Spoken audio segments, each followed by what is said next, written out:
gudoomiye ku-xigeenka dhinaca amniga iyo siyaasadda maamulka gobolka Banaadir ayaa maanta kormeer hooleed ku tagay qaar ka mid ah degmooyinka gobolka Banaadir si loo ogaado howlaha shaqo ee maamulada degmooyinka.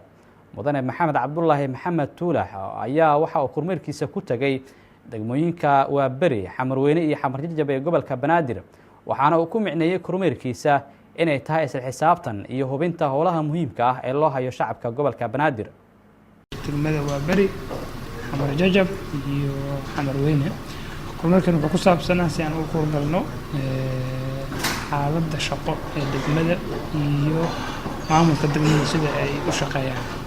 kormeerkan waxaan bilownay 9 subaxnimo, waxaana ujeedkeenu ahaa bacdama maamulada degmooyinka ama dadka shacabka loo shaqeeyo ay noo soo gudbiyeen talooyinkooda ku aadan inaan ka warqabno maamulka degmada sida u shaqeeyaan iyo waqtiyada ay soo galaan xafiisyada.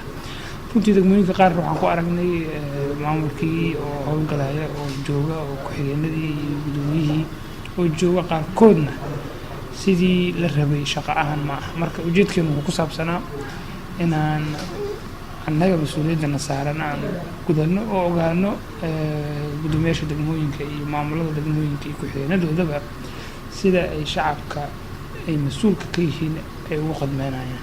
waxaan rabnaa inaan degmo walba ku ogaano shaqada ay dadka ay u hayso, cabashooyin haddii ay jiraan shacabka degmada ka imaanaya qaybtoodna inaan ogaano inay wax ka jiraan.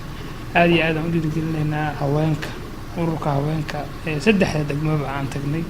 runtii degmo walba ay ayagu kow ugu ahaayeen oo ku horeeyeen shaqada, hawl fiican oo dhiirigelin iyo ammaan iyo wacyigelin leh ay ka hayaan, iyo xoogaga wadaniinta ama xoogaga difaaca madaniga oo ayaguna runtii kaalinta koowaad uga jira markay noqoto shaqada degmada. aad iyo aad aan u bogaadinaynaa.